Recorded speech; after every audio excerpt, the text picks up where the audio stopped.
Summertime is coming, and the trees are sweetly blooming, and the wild mountain thyme grows around the blooming heather.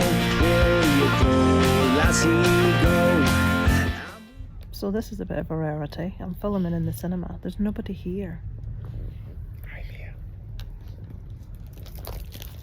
We're on a big screen and all to ourselves. So we're here to see Sinners, directed by Ryan Coogler, but I just have to look up as I keep forgetting his name. So we did the Black Panther movies. He did something else that's completely I got to the counter to order our tickets and I'd forgotten what we'd been to see. There was no point asking me. It's like, that's how my memory is. So I'm hearing very good things about this, excellent things about this. I'm very much looking forward to it.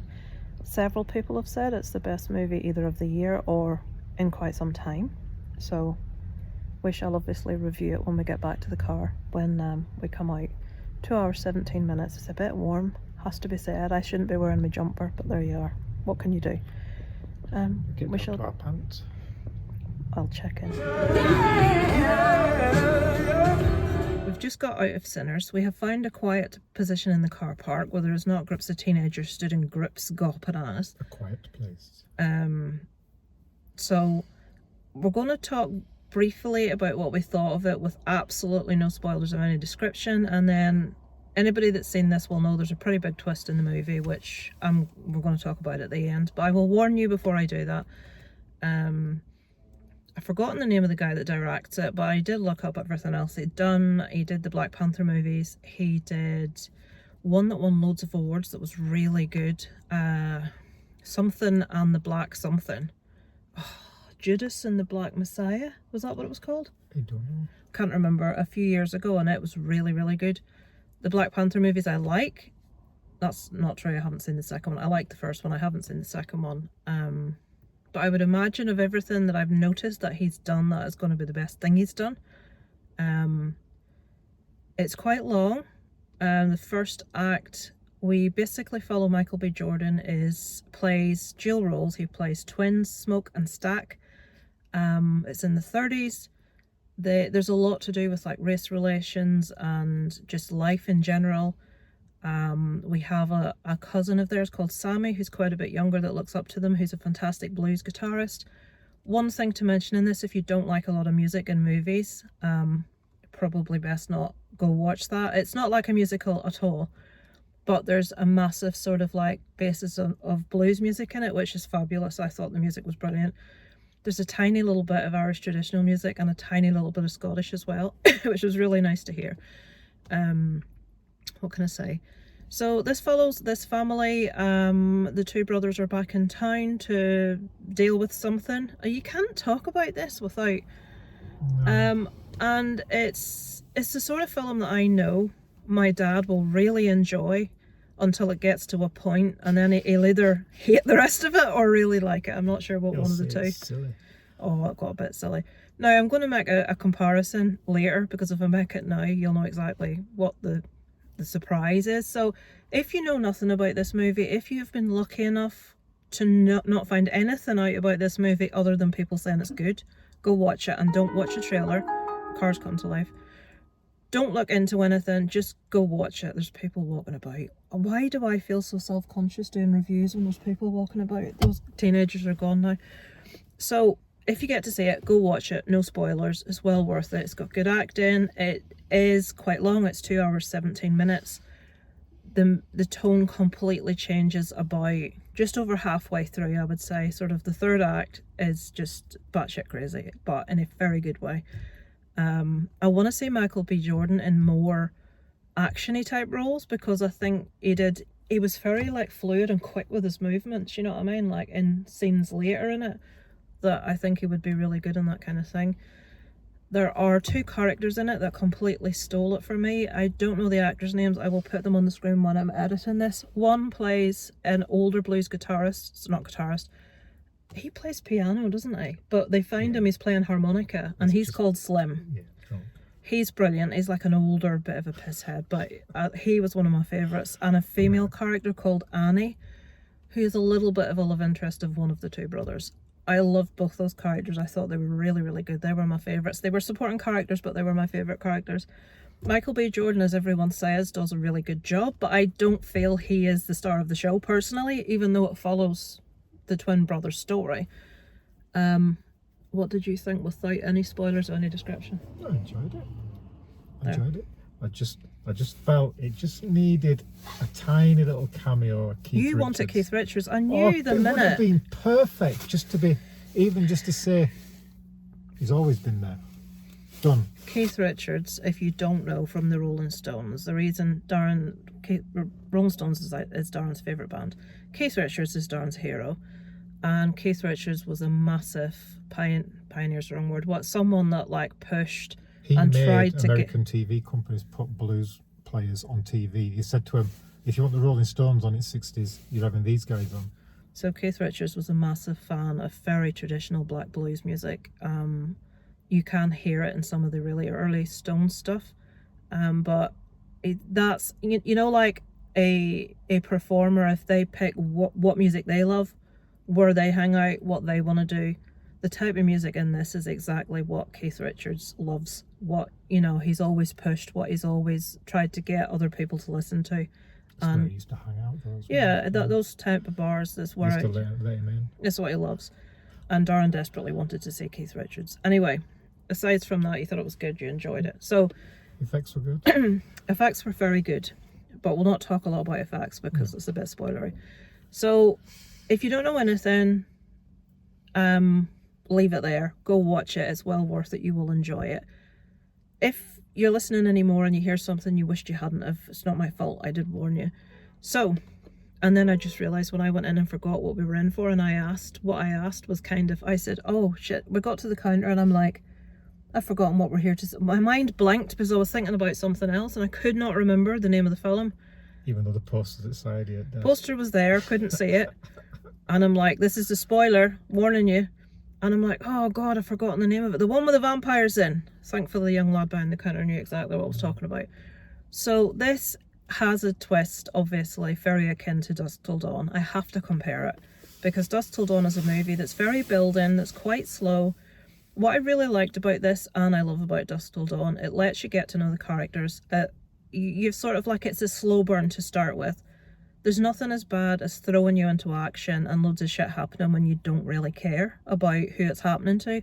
But this gives you time to build a picture of the characters, of their connections, of love interests, of relations, and you got a real feel of who they were before anything happened, which is pretty similar to Dusk Till Dawn. Now, Dusk Till Dawn is very tongue-in-cheek and stupid and silly, and although this has stuff that me and Darren found really funny, and I think it was meant to, you know, it wasn't stupid funny, but there were quite a few really funny.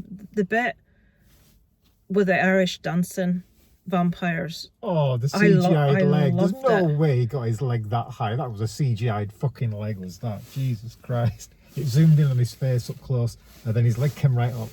I really enjoyed the Irish vampire dancing.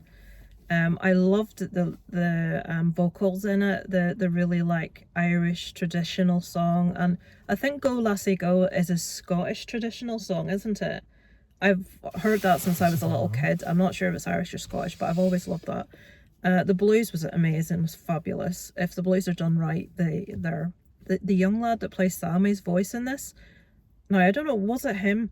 I haven't researched this, guys. I don't know if it was his voice, if he sang in it, but if he did, his voice is amazing. He's got such a deep voice for such a young person. Now she's smiling at me. Right, there's a nurse just come out of Dalriada and I'm sat here talking to myself with a light on and she smiled at me like I'm special. Oh, bless. Yeah, she did. She thinks I'm special. So, special effects. Special.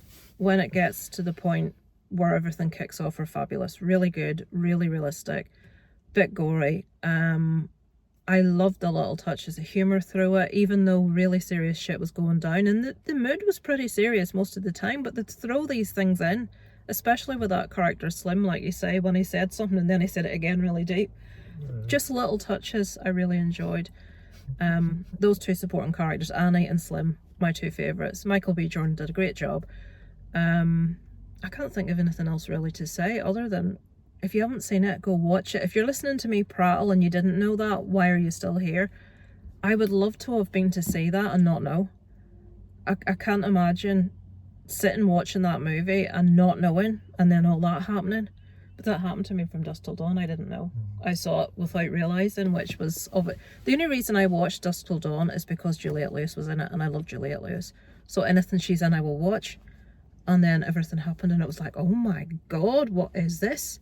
And it was fabulous. So yeah, big thumbs up. If I had to score it out of 5, which we'll do it for IMDb or for Letterboxd, I'm toying between a 4 and a 4.5.